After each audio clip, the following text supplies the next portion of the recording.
আমাদের তো এসআইআর যেদিন থেকে আরম্ভ হয়েছে আমাদের একটাই বার্তা আছে, অ্যাজ পার রুল রেগুলেশন কাজ করতে হবে।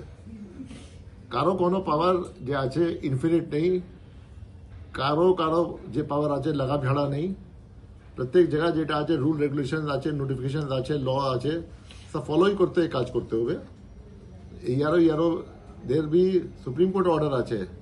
সুপ্রিম কোর্ট বলেছে যে এসআইআর নোটিফিকেশন ডকুমেন্টস আছে, আর 19/1/2026 যে সুপ্রিম কোর্ট অর্ডার আছে ওটা নিয়ে ইয়ারোকে সব কেস ডিসাইড করতে হবে।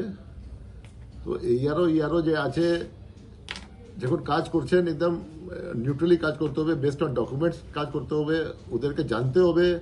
ওরা সব জানে, খুব এক্সপিরিয়েন্সড অফিসার আছেন কি ডিজিটাল ফুটপ্রিন্ট আছে। প্রত্যেক ডকুমেন্ট যে উনি আপলোড করছেন ওটা বিএলও থেকে নিয়ে, ইআরও থেকে নিয়ে, ডিও থেকে নিয়ে, সিও থেকে নিয়ে আর ইসিআই থেকে নিয়ে, অ্যান্ড ওখানে আইটি সেট আপ যে ইসিআই আছে খুবই স্ট্রং আছে। অ্যান্ড ওখানে মাল্টিপল চেকিং হয়, আমাদের অফিসে মাল্টিপল চেকিং হয়, ডিও থেকে মাল্টিপল চেকিং হয়।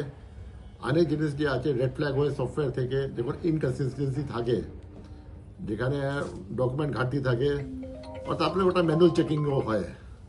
তো আমি এটাই বলছি কি যেটা আছে অ্যাজ পার রুল রেগুলেশন কাজ করাই বেস্ট আছে। এখনো যত এন্ট্রি হয়ে গেছে ওটা রিভিউ করে নেবেন, যত ডিসপোজাল আছেন রিভিউ করে নেবেন। টাইম আছে, time is there up to 21st, and it is better to exercise all the powers as per the law and guidelines.